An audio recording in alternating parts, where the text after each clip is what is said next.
안녕하십니까 재림 성도 여러분. 오늘은 제8과 신의 산에서 주신 언약이라는 제목을 가지고 출애굽기의 말씀을 살피겠습니다. 이스라엘 백성들이 홍해를 통과하고 광야로 들어갔습니다. 여러 가지 고비가 있었지만 하나님의 도우심 속에 넘치는 은혜를 받았고 드디어 신의 산에 머물게 됩니다. 하나님께서 이스라엘 백성들을 신의 산에 머물게 하신 분명한 목적이 있었습니다. 이번 교과의 기억절을 우리가 함께 읽어보겠습니다. 출애굽기 19장 4절부터 6절의 말씀입니다. 내가 애굽 사람에게 어떻게 행하였음과 내가 어떻게 독수리 날개로 너희를 업어 내게로 인도하였음을 너희가 보았느니라. 세계가 다 내게 속하였나니 너희가 내 말을 잘 듣고 내 언약을 지키면 너희는 모든 민족 중에서 내 소유가 되겠고 너희가 내게 대하여 제사장 나라가 되며 거룩한 백성이 되리라. 너는 이 말을 이스라엘 자손에게 전할지니라. 아멘. 일요일 교과부터 이제 본격적으로 살펴보겠습니다. 하나님께서 드디어 이 땅에 하나님의 나라를 세우셨습니다. 이것이 일요일 교과의 핵심입니다. 그 이전까지는 족장 시대였습니다. 하나님의 나라가 존재하지 않았습니다. 그런데 이제는 이스라엘 백성들이 홍해를 통과하고 광야에 입성하게 되면서 하나님의 나라가 탄생하는 역사적인 순간을 맞이한 것입니다. 나라가 세워지려면 적어도 세 가지가 있어야 합니다. 국민이 있어야 되고 영토가 있어야 되고 마지막으로 주권이 있어야 합니다. 일단 국민은 애굽에서 나온 이스라엘 백성들로 형성이 되었죠. 그리고 영토는 어떻게 형성이 되었을까요? 일단 이들이 앞으로 살게 될 영토는 사실은 가나안 땅입니다. 그러나 지금은 임시로 어디에 있냐면 광야에 있습니다. 광야에 있다 하더라도 그곳을 임시 영토로 삼으면 되기 때문에 영토도 우선 준비가 되었다고 볼 수 있습니다. 그러면 이제 무엇만 남았나요? 그렇습니다. 주권이 남았습니다. 주권은 무엇으로 세워질까요? 일단 지도자가 있어야 합니다. 그 지도자가 주권을 행사할 수 있는 기준과 원칙이 있어야 되고 통치 원리가 있어야 됩니다. 그것을 한 단어로 말하자면 법이라고 할 수 있습니다. 그 법과 원칙 안에서 나라를 이끌어가는 것이 바로 주권입니다. 하나님이 시내 산에서 이스라엘 백성을 위하여 율법을 내려주심으로 이 땅에 실현시킬 하나님의 나라의 주권을 세우셨습니다. 이로써 시내 산에서부터 비로소 이스라엘이라고 하는 하나님의 나라가 세워지게 된 것입니다. 일반적인 나라와는 전혀 다른 새로운 나라를 하나님께서 세우셨는데 그 목적은 무엇이었을까요? 오늘 교훈의 말씀에 그 목적이 분명히 나타납니다. 하나님은 이스라엘이 하나님과 당신의 성품을 아는 지식으로 세상을 비추는 통로가 되기 원하셨기에 시내 산에서 그들을 당신의 특별한 소유가 되게 하셨다. 아멘. 하나님께서 이스라엘이라고 하는 한 민족을 택하시고 또한 팔레스타인 땅이라고 하는 그 땅을 통하여 하나님의 나라를 세우신 이유가 무엇이라고 하죠? 그것은 바로 하나님의 성품을 세상에 나누어 주기 위한 목적이었다고 말하고 있습니다. 그들이 특별해서가 아니라 그들을 통해서 다른 이방 나라, 이방인들에게도 하나님의 그 사랑의 품성을 나눠주고 그들을 구원하고자 하는 선교적 목적이 있었다는 것입니다. 그런데 문제는 결과적으로 이스라엘 국가가 성공했나요? 실패했나요? 이 하나님의 뜻을 온전히 이루는 데 있어서 실패하고 말았습니다. 왜냐하면 그 목적을 완전히 상실해 버렸기 때문입니다. 이스라엘 백성들은 그저 특권 의식에 사로잡히고 선민 사상에 물들어서 이방 나라를 죄악시 여기고 이방인과 담을 쌓고 자기들끼리만 그 특권을 누리는 데 그쳐버렸습니다. 우리가 기억해야 될 사실은 아무리 좋은 것도 나누지 않으면 썩기 마련이다라는 것을 알아야 됩니다. 하나님은 이스라엘 국가가 세상의 빛이 되고 구원의 통로가 되기를 바라셨습니다. 그러나 실패로 끝나고 말았죠. 그래서 신약 시대에 와서 이스라엘 국가는 결국 예수님까지 거절하고 심지어 그 예수님을 죽이기까지 하면서 완전히 실패를 자초하게 됩니다. 그래서 하나님은 예수님을 통해서 다시 새로운 국가를 세우셨는데 그 국가가 바로 무엇일까요? 영적 이스라엘로서 바로 교회를 상징합니다. 이 교회라고 하는 나라를 세우실 때에도 역시 그 원칙은 똑같았습니다. 세 가지가 있어야 했습니다. 첫 번째 국민, 그리고 영토, 주권입니다.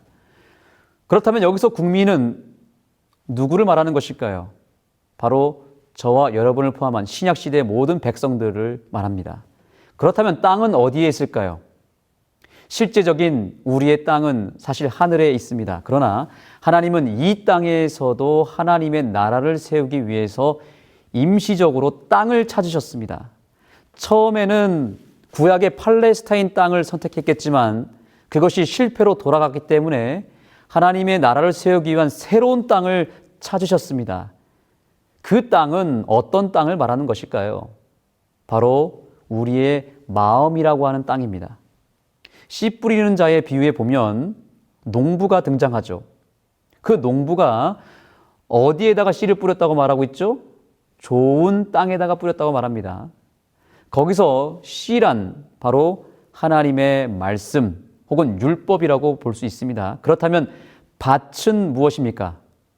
그 밭이란 하나님의 말씀의 씨를 담아내는 마음을 말하는 것입니다. 그러므로 우리의 마음이 하나님 나라의 땅입니다. 이 땅을 하나님 나라의 땅으로 만드는 것이 하나님의 사명입니다.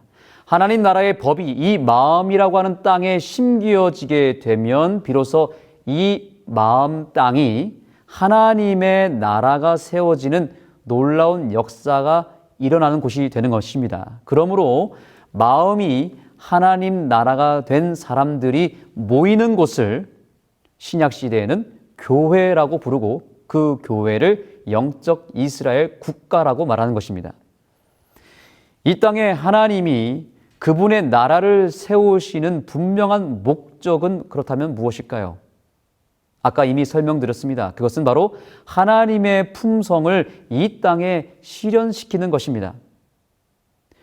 그렇다면 하나님의 품성을 이 땅에 실현시키기 위해서 구체적으로 제시된 것은 무엇일까요? 그것을 바로 율법이라고 말합니다. 하나님의 율법은 품성의 사본이라고 할 수 있습니다. 그러므로 우리는 하나님과의 올바른 관계를 통해 내 인생 그리고 내 삶을 통해서 하나님의 나라가 되기를 꿈꿔야 합니다. 내 삶을 통해 하나님의 품성이 나타날 때 하나님께서 내 삶을 통해 이 땅에 하나님의 나라를 실현시킨다는 사실을 기억하게 되기를 간절히 소망합니다. 거룩한 백성이 된다는 것은 하나님께 구별되고 다른 사람들, 특히 주변 국가들의 하나님의 성품을 나타내는 것을 의미한다. 그들은 또한 다른 사람들을 하나님과 연결하여 하나님께로 인도하고 하나님의 길과 율법을 가르치는 제사장 나라로서 역할하도록 부름받았다. 오늘날 우리가 하나님 나라의 백성이 된 목적은 무엇이라고 말하고 있어요? 하나님의 품성을 나타내기 위함이라고 또다시 언급하고 있습니다. 자, 여러분, 왜 하나님의 나라를 세운 목적이 하나님의 품성을 나누는 일일까요? 아니, 하나님의 나라를 세우는 여러 가지 목적이 있지 않겠습니까? 정복하는 일이 될 수도 있고 이 나라를 크게 확장하는 것도 될 수 있을 텐데 왜 하나님의 나라를 세우는 것이 고작 품성을 나누는 일일까요? 이것은 이 세상에서 가장 강력한 힘이 사실은 하나님의 품성이기 때문에 그런 것입니다. 지도자가 아무리 똑똑하고 유능해도 품성에 문제가 있으면 결코 오래가지 못하지 않습니까? 모든 영역에서 사실 품성보다 더 중요한 것은 없습니다. 교회 사역도 마찬가지고 선교도 마찬가지고 가정에서 직장에서 모든 영역 속에서 가장 중요한 것은 사실 품성입니다. 우리가 하늘나라 갈 때에도 유일하게 가지고 가는 것은 품성입니다. 결국 하나님의 나라를 세우고 그 나라를 통치하는 원리는 하나님의 품성에 있다는 사실을 기억하게 되기를 소망합니다. 그러므로 하나님의 품성을 이 땅에 우리의 삶을 통해서 실현시키는 것이 바로 하나님 나라가 임하는 일이고 하나님의 나라가 통치되는 원리임을 잊지 마시기 바랍니다. 이제 월요일 교과로 들어가겠습니다. 하나님께서 이스라엘 백성들을 애굽에서 불러내신 궁극적인 목적은 하나님의 나라를 세우는 일이라고 그랬습니다. 그리고 하나님의 나라를 세우는 목적은 하나님의 품성의 빛을 세상에 전하는 일이라고 그랬습니다. 그렇다면 하나님의 품성이 무엇인지 알아야 되지 않겠습니까? 하나님의 품성을 단 하나의 단어로 요약한다면 그것은 사랑이라고 할 수 있습니다. 요한일서 4장 16절에 보면 하나님은 사랑이시다라고 되어 있습니다. 하나님의 존재와 품성을 성경은 한 단어로 말하고 있는데 그것은 사랑입니다. 특별히 여기서 사랑이라고 쓰여진 단어는 헬라어 아가페입니다. 이 아가페 사랑은 이타적이고 무화적인 사랑을 말합니다. 하나님의 품성인 사랑을 구체적으로 표현한 것이 그렇다면 무엇일까요? 바로 그것이 율법입니다. 로마서 13장 10절에 보면 사랑은 이웃에게 악을 행하지 아니하나니 그러므로 사랑은 율법의 완성이니라. 아멘. 하나님의 품성은 사랑인데 그 사랑이 곧 무엇이라고요? 율법이라고 표현하고 있습니다. 그래서 선지자와 왕 596페이지에서 보면 하나님의 율법은 당신의 품성의 사본이다 이렇게 표현하고 있습니다. 하나님의 품성인 사랑을 만약에 복사할 수 있다면 그 복사 종이에 적힌 내용은 율법이라는 뜻입니다. 이 율법을 좀 더 구체적으로 요약한 것이 바로 그 유명한 십계명입니다. 교과의 저자는 그래서 이렇게 설명합니다. 바울이 율법을 사랑이라고 요약할 때 그것은 십계명에서 가져온 것이다. 사랑은 참으로 하나님의 율법의 모든 것이다. 하나님은 사랑의 하나님이시기 때문이다. 아멘. 율법을 요약하고 요약하면, 율법을 압축하고 압축하면 무엇이 나온다는 거예요? 십계명이 나온다는 것입니다.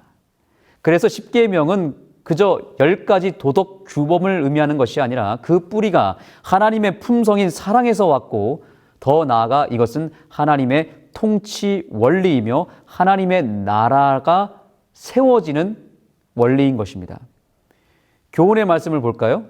십계명은 하나님의 계시와 성경 윤리의 핵심이며 모든 인류를 위한 거룩한 규범의 본질과 기초이다. 그 원리는 사랑이며 이것은 영원하고 온 세계에 이른다.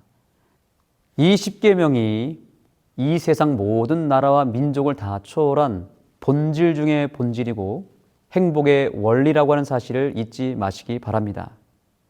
그렇다면 이 십계명이 왜 본질이 되고 왜 이 세상 나라의 통치 원리가 되는지를 우리는 살펴봐야 됩니다. 그 구체적인 내용을 화요일 교과를 통해서 우리는 확인하게 될 것입니다. 이 화요일 교과를 살펴보시면 이 십계명의 본질에 대해서 아주 자세하게 설명하고 있습니다. 특별한 부연 설명이 없이도 그저 이 교과 본문 자체를 읽기만 해도 충분히 이해할 수 있을 만큼 아주 명확하게 설명하고 있습니다. 자, 이제 한번 보겠습니다. 십계명이 명령으로 시작하지 않고 하나님께서 당신의 백성을 위해 행하신 은혜로운 역사로 시작한다는 점을 기억하라. 나는 너를 애굽 땅 종되었던 집에서 인도하여 낸 내 하나님 여호와니라. 아멘. 우리가 지난주에도 잠깐 언급했지만 하나님이 순종과 헌신을 명령할 때 그 대상은 구원의 은혜를 먼저 받은 백성에게 해당했다고 그랬습니다. 하나님의 백성으로 구원받았기 때문에 이제는 하나님의 백성답게 사는 것이 중요하게 된 것입니다. 그들이 받은 구원의 은혜를 근거로 하여서 율법을 지켜야 했습니다.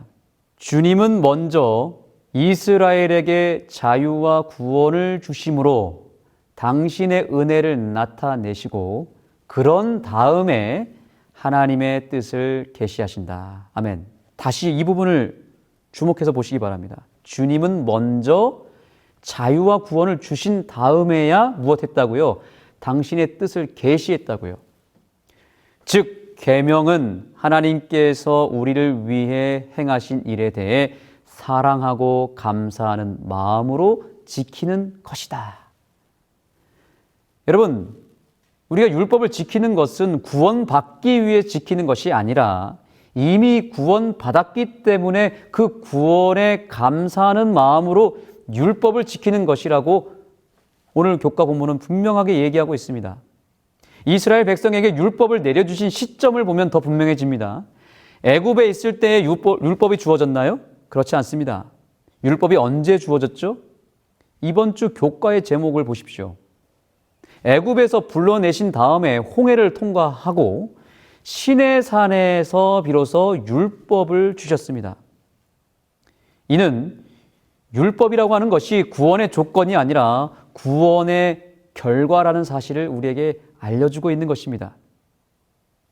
율법에 대한 그동안의 내용을 다시 한번 정리해 보겠습니다. 우선 하나님의 품성은 사랑인데 그 사랑이 구체적으로 무엇으로 표현되었다고요? 율법으로 표현되었습니다.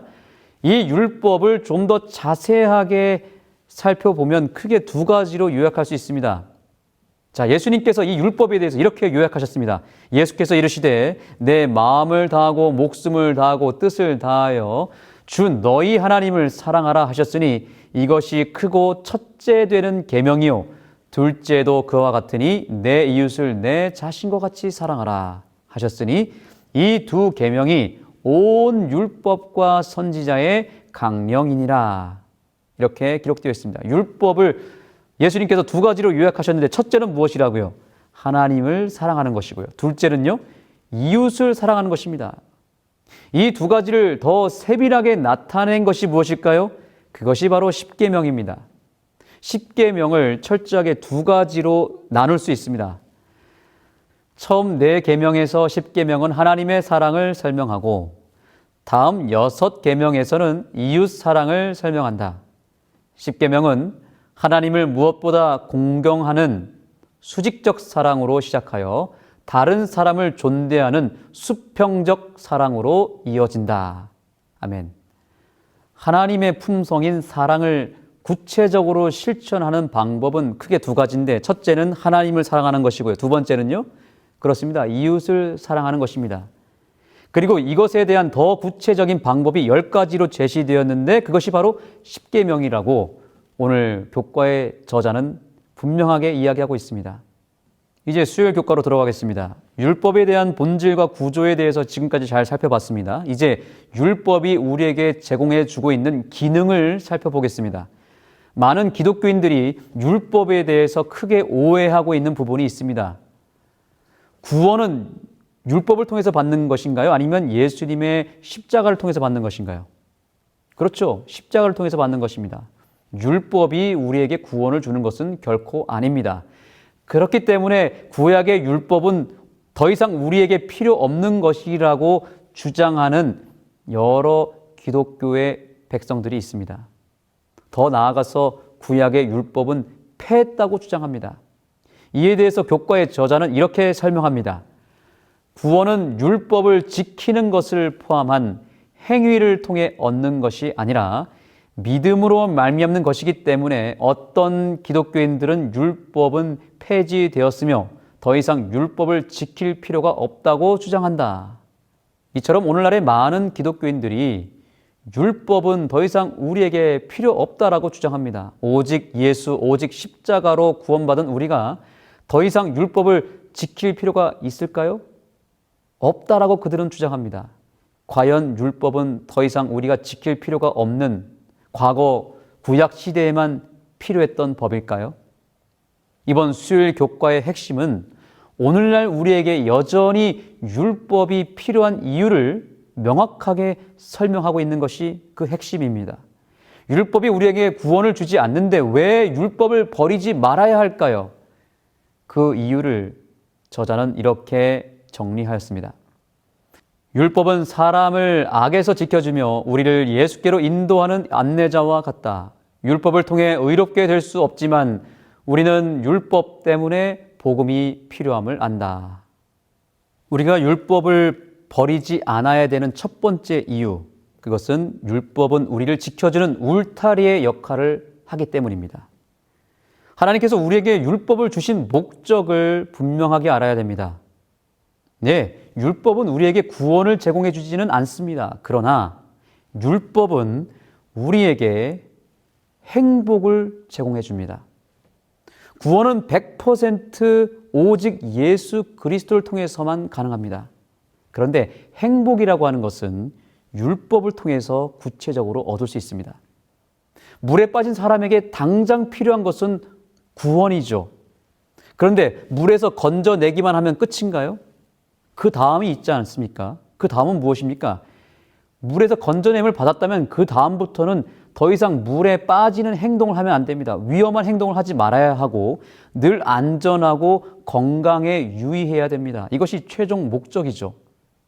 마찬가지로 하나님께서 우리에게 첫 번째로 바라시는 것은 우리가 이미 죄로 인해서 죽게 되었기 때문에 우리가 구원받는 것이 하나님이 가장 첫 번째로 바라시는 것입니다. 그런데 그것으로 끝일까요? 아닙니다. 구원을 받았다면 이제는 우리가 건강하고 행복하게 사는 것이 하나님의 최종 목적입니다. 물고기는 어디에 살아야 행복할까요? 물속에 살아야만 행복합니다. 기차는 어느 길에 있어야 안전한가요? 하늘길도 아니고 바닷길도 아니고 도로가도 아닙니다. 반드시 기차는 기차 레일에 있어야만 안전합니다. 그렇다면 인간은 어떻게 살아야 행복하고 어느 길에 있어야 안전할까요? 자, 여러분 신명기 10장 13절의 말씀을 보시겠습니다. 내가 오늘날 내 행복을 위하여 내게 명하는 여호와의 명령과 규례를 지킬 것이 아니냐. 여러분 성경에서 행복이라고 하는 단어가 가장 먼저 쓰여진 성경절이 바로 방금 읽은 성경절입니다. 율법의 기능을 아주 명확하게 알려줍니다. 그 기능은, 그 목적은 무엇이라고 말하고 있어요? 바로 우리의 행복을 위해서 율법을 주셨다는 것입니다. 인간은 하나님의 율법 안에 있을 때에 비로소 행복할 수 있습니다. 네, 다시 강조합니다. 율법이 우리를 구원해 주지는 않습니다. 다만 그 율법을 우리가 순종했을 때 우리의 삶이 더 풍요로워지고 더 행복해지는 것은 분명한 사실이고 행복의 원리입니다. 안식일을 지켜야 구원받는 게 아닙니다. 안식일은 구원의 조건이 아니라 구원의 결과입니다. 그래서 안식일을 지키면 내가 더 행복해지는 거예요. 내가 안식일을 지키는 것이 아니라 안식일이 나를 지켜주는 울타리의 역할을 하기 때문에 그런 것입니다. 레위기에 나타난 음식법을 잘 지킨다고 해서 구원받는 것이 아닙니다. 돼지고기 안 먹고 해물을 안 먹는다고 해서 구원받는 게 아니죠. 그러나 그 율법을 어기게 되면 내가 건강을 잃어버립니다. 행복을 잃어버립니다. 그러나 그 율법을 잘 지키면 나에게 임하는 것은 무엇이에요? 구원이 아니라 건강이라고 하는 선물을 받게 되고 또 내 몸과 마음이 더 행복해지는 선물을 받게 되는 것입니다. 율법은 이처럼 우리의 삶을 지켜주는 울타리의 역할을 하며 우리를 더 행복하게 해주는 불변의 행복 원리임을 잊지 마시기 바랍니다. 자, 율법을 버릴 수 없고 폐할 수 없는 두 번째 이유는 무엇일까요? 그것은 율법의 기능은 우리를 예수님에게로 인도하는 안내자의 역할을 하기 때문입니다. 율법이 우리를 결코 구원에 이르게 하지는 않지만 우리가 죄인이라는 사실을 더 정확하게 드러내주고 그로 말미암아 우리에게 예수 그리스도가 필요하다는 것을 알려주는 역할을 합니다. 그래서 저자는 이렇게 율법의 기능을 표현했습니다. 거울은 우리의 결점을 드러낼 수 있지만 그것을 고칠 수는 없다. 거울은 문제를 보여줄 뿐 문제에 대한 해결책을 제시하지 않는다. 하나님의 율법도 마찬가지다. 율법을 지켜서 하나님 앞에서 의롭다함을 얻으려는 것은 마치 거울이 당신의 결점을 사라지게 할 것을 기대하면서 거울만 바라보는 것과 같다.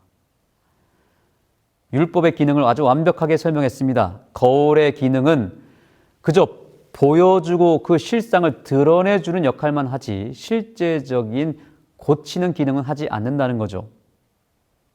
물고기가 어항 밖에서 죽어가고 있는데 그 물고기를 살리겠다고 물을 아무리 거기다 부어준다고 해도 물고기는 살아나지 않습니다. 누군가가 어항 속으로 넣어줘야만 살죠. 어항 자체가, 물 자체가 물고기를 구원해 주지 않습니다. 그 순간 어항을 통해서 알 수 있는 것은 무엇인가요?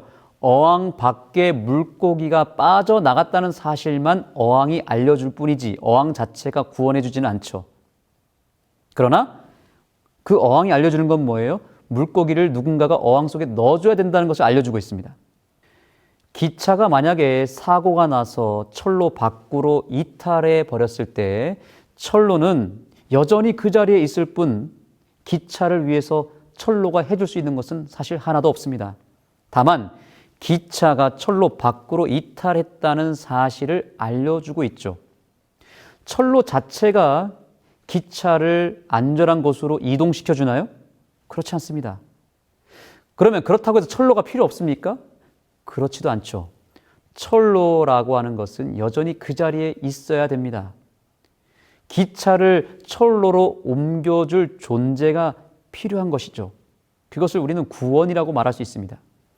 율법이 우리를 구원해 주지는 않습니다. 율법에서 벗어나서 이탈했음을 율법이 알려주고 있으며 우리를 다시 그 율법 안으로 옮겨다 줄 존재가 필요하다는 것을 알려주고 있습니다. 율법은 여전히 변함없이 그 자리에 있습니다. 예수님이 우리를 구원하신 이후에는 다시 우리를 어디로 옮겨줄까요? 마치 기차를 철로로 다시 옮겨야 되듯이 물 밖에 있는 물고기를 다시 어항으로 집어넣어 줘야 되듯이 예수님께서는 우리를 구원하면서 동시에 우리를 다시 율법 안으로 인도하시는 역할을 우리 주님께서 해 주시는 것입니다. 왜냐하면 여전히 율법이 우리의 행복을 위해서 존재하기 때문에 그런 것입니다. 그래서 그것으로 인도해 주시는 예수님이 우리에게 필요한 것입니다. 그렇기 때문에 우리는 율법을 버려야 될까요? 버리지 말아야 될까요? 절대로 버려서는 안 되고 오히려 더욱 굳게 세워야 되는 것입니다. 그 율법 안으로 우리를 인도하시는 예수님을 의지하는 것이 우리가 오늘날 해야 할 유일한 믿음임을 잊지 마시기 바랍니다. 이제 마지막으로 목요일 교과를 살펴보겠습니다. 율법이라고 하는 것은 정말 방대하면서도 아주 깊은 의미를 가지고 있습니다. 이제 저자는 율법의 가장 본질적인 의미를 설명하는데 그 제목 속에 그 의미가 담겨져 있습니다. 율법은 우리를 위한 하나님의 약속이라는 거죠. 교과의 본문을 보겠습니다. 모세의 글에서 십계명을 나타내기 위해 사용한 히브리어 다바림은 문자적 의미가 계명이 아니라 말씀이다. 이 말씀인 다바르는 약속이라는 의미로도 사용될 수 있다. 한글 성경에 표현된 율법이라고 하는 단어는 법률적 용어이고요. 히브리어 다바림을 통해서 다시 살펴보면 이 율법의 성경적 표현은 바로 계명이라고 볼 수 있습니다. 계명이라고 하는 것은 계약 용어입니다. 약속의 의미를 담고 있습니다. 그래서 사실상 십계명이라고 하는 것도 율법의 10가지 지켜야 할 법이라고 이해하면 우리의 마음이 좀 무겁잖아요. 그렇죠? 그런데 이것에 대한 진정한 의미는 무엇이냐면 화이트 주석 1권에 보면 이렇게 되어 있습니다. 10개의 계명은 10개의 약속이다. 아멘. 좀 마음이 홀가분해지지 않습니까? 십계명은 우리가 지켜야 될 10가지 항목이 아니라 십계명을 비롯하여 성경의 모든 말씀들은, 모든 율법들은 사실상 무엇이라고요? 약속이라는 거죠. 구약은 옛 언약이라는 뜻이고요. 신약은 무엇입니까? 새 언약이라는 뜻입니다. 지난번에 우리가 이 부분을 살펴봤습니다. 성경에 기록된 하나님의 명령은 일종의 약속이라고요. 그 성취가 분명하고 확실하기 때문에 하나님께서는 강한 어조로 명령조로 표현한 것일 뿐 사실 이것은 명령이 아니라 약속이라는 것입니다. 자, 그렇다면 십계명의 말씀을 명령조로 듣지 말고 약속의 의미로 한번 살펴볼까요? 나 외에 다른 신을 내게 두지 말라, 이 말은 뭐예요? 이것을 약속으로 읽으면 너희가 나의 안에 거하면 내가 베풀어주는 구원을 통해서 은혜를 받고 그로 말미암아 나 외에 다른 신들을 내게 두지 않게 될 것이다 라고 하는 약속인 거예요. 우상을 섬기지 말라, 이 말은 무엇입니까? 명령이 아니라 약속이죠. 내 안에 거하면 너희가 더 이상 우상을 섬기지 않게 되는 은혜를 경험하게 될 것이다, 이런 뜻입니다. 내 이름을, 여호와의 이름을 망령되이 부르지 말아라, 이 말은 뭐예요? 너희가 내 안에 거하면 여호와의 이름을 망령되이 부르지 않게 되는 삶을 하나님의 은혜로 살게 될 것이다 라는 약속인 것이죠. 너희가 내 안에 거하면 안식일을 거룩하게 지키게 될 것이다 라고 하는 것이죠. 부모를 공경하게 될 것이고, 간음하지 않게 될 것이고, 살인하지 않게 될 것이고, 내 이웃에 대해서 거짓 증거하지 않게 될 것이고, 탐하지 않게 될 것이다. 이런 약속으로 이해할 때 이것이 복음이 되고 은혜가 되는 것입니다.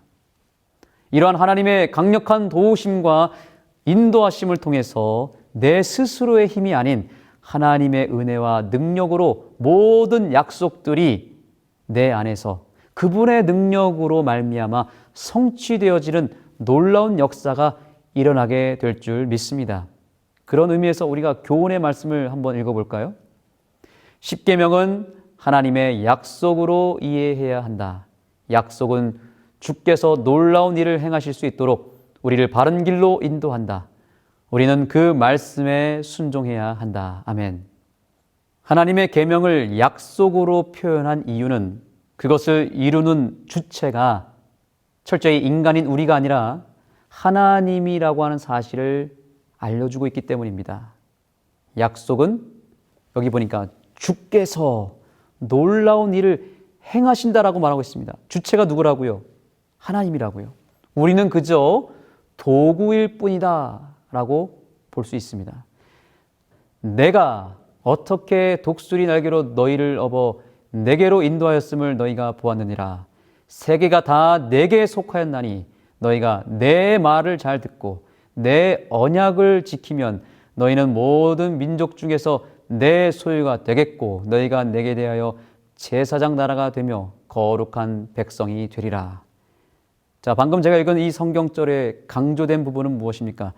내가 라는 것입니다. 내가 다 해주겠다는 뜻입니다. 오늘의 이 기억절을 통해서 하나님께서 약속의 주체가 되신다는 사실을 잊지 마시기 바랍니다. 결국 계명을 선포하신 분은 하나님이시고 그 계명을 통해서 우리와 약속하신 분이 하나님이기 때문에 그것을 성취하는 분도 철저히 하나님이란 사실을 잊지 마시기 바랍니다.